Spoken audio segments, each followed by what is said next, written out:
Hey everybody, my name is Michael Anders with ShapeUp Fitness and Wellness Consulting. My focus in our company is to help people recover from injuries and to train for longevity. That means to be able to do this for as long as possible. Now, a couple of things we're going to go over today is like, how do you assess your baseline fitness? So if you haven't been doing anything and you want to get back to it, do you need to assess your baseline fitness? And is that even necessary? So the answer is no, it's not necessary. You don't need to assess your baseline fitness. You obviously can get started right away. You can start moving, you can exercise, you can do strength training, cardio. You don't need any of this. Not really. However, there is something to be found useful in having your baseline fitness assessed. And we are not just looking here at how strong you are, whatever, but we're looking at a couple of other things. And the first thing that we're going to go to, that is, well, let's talk about your sleep. All right. So people are like, oh my God, I've heard this a million times. Yeah, you sure have. But are you actually applying this, right?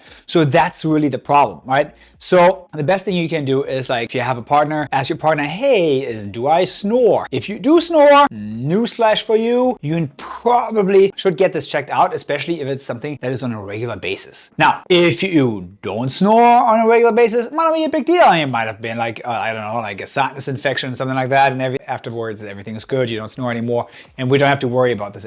But if you do snore regularly, I would highly recommend talking to your doc about it and maybe even get a sleep study done to see, hey, is sleep apnea a thing here? So what is sleep apnea? Sleep apnea is this when you actually momentarily stop breathing at night, and that often leads to a drop in the blood oxygen level. And that can be detrimental to your sleep. You wake up, not consciously necessarily, but you wake up a little bit, so you're not going through all the sleep phases. So definitely recommend talking to your healthcare professional or sleep specialist to help you figure that out. So the same thing goes for if you say, well, I'm getting plenty of sleep. I'm sleeping 7 to 9 hours and I am always tired. That is also a good indication for having that checked out. Another thing is, if you get up more than once, maybe twice a night, and you have to go to the bathroom, especially as older men, that is problematic as well. A, it's not good for your sleep, but B, it could also indicate maybe potential issues with the prostate. So again, you want to have that checked out, have somebody look at that, because sleep is the basis for everything. It's literally the base for everything. Like, it makes being healthier easier, it makes gaining strength easier, it makes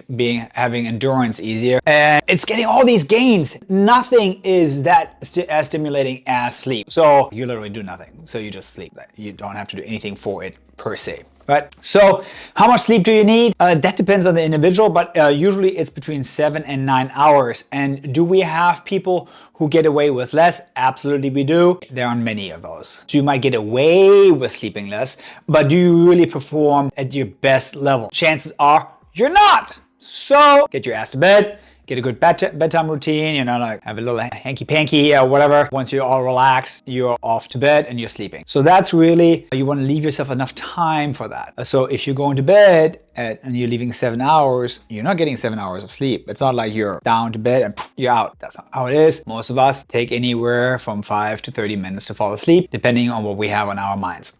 So let's talk about nutrition. So what does it have to do with my baseline fitness? Well, it has to do everything with your baseline fitness. So let's assume that you are actually sleeping. That's great. But now you're eating like shit. You're eating a bunch of junk and you're not getting the protein that you need. So now all the strength training that you've been doing, well, it goes kind of by the wayside, at least partially, or you're not getting everything that you want. And especially as we're getting older, newsflash, like muscle mass doesn't come in spades. And anybody who really has tried to gain muscle mass, that's actually really tough. And the older we get, it's not going to get any easier. So you want to make sure that you have your nutrition down pat. So what's the first thing I would do? The first thing I would do if I were you is like have a food record. Write down what you're doing. Get an idea. How many calories are you taking in? What's your protein like? What's your carbohydrates like? What's your fats like? Fiber do you take? And just do that for like a week or two. It's great. It gives you an overview of what you're doing, and then you can make modifications. Now you're like, oh, well, my protein has been a little bit low. Remember, you want to go at about a gram of protein per day.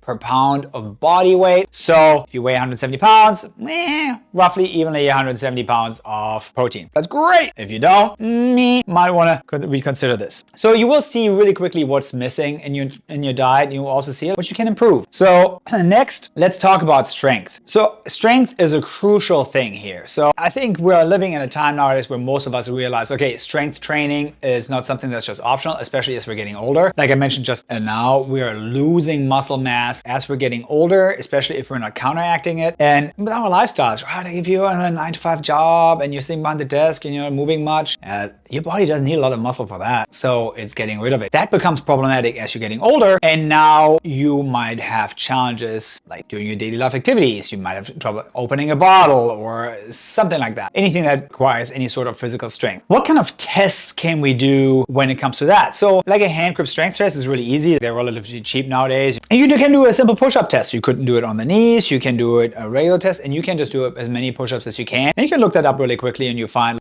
comparison for your age and gender. The chair to stand test.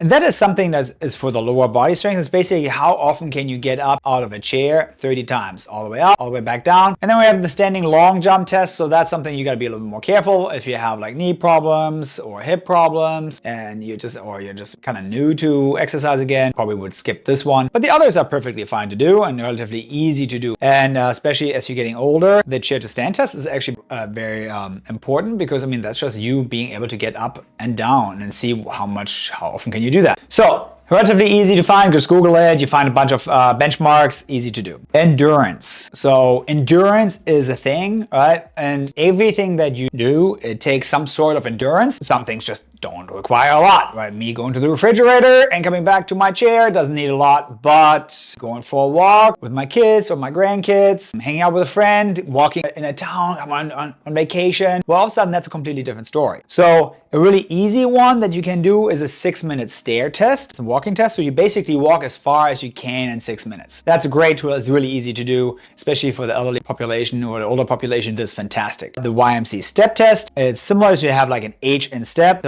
So that is set. It has to be 8 inches. You do it for 3 minutes and then you measure your heart rate at the end of it. And there are benchmarks for that as well. If you are a little bit fitter and you have a little bit more, you just have been doing more, you could do it like a Cooper test. That is a maximum test in endurance. So you run for 12 minutes, you cover as much distance, and then you can look, okay, how do I compare to my age group? That does a little bit better in adults who are relatively fit and healthy adults. It doesn't do so well in younger, but it doesn't matter so much. It helps you, for example, to compare again, to do it 6 weeks later or 8 weeks later after you've been doing something and you say, oh, look at this. I got faster. Good job. Yeah, well done. We're making progress. And then lastly, we're talking about balance. So especially if you're older than 40, so balance goes away as we get older, because again, we're not doing that. It's not like you're jumping around, you're balancing on the curb as an adult. I mean, like maybe you do, I don't.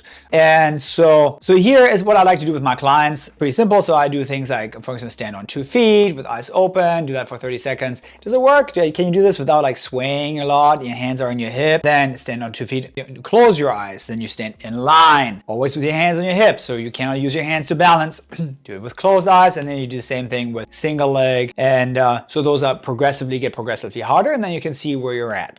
So like I mentioned before, you don't have to do these tests. They're not a requirement, right? You can do shit right away. Nobody prevents you from doing anything, but it can be really helpful to figure out where you're at. Do you need to practice all of this first? No. I mean, obviously, if you do strength training, better at your grip strength and then push-ups, that's usually something that goes hand in hand to some extent at least. So that's great. But balance, for example, is something that does not randomly improve. So that's something that you probably should work on. Even though, having said that, strength, if you're stronger, balance should get better by itself as well. And then when it comes to endurance, yeah, that's not much you can do regarding not having to go outside. You gotta go outside, gotta run, or you gotta be on a bicycle or do anything. You gotta do some cardiovascular training. So basically, look at what you're doing, look at what your drawbacks are, where you're struggling a little, and then build that into your training. Even if you did 5-10 minutes of each of those several times a week, that's great. That's a whole lot better.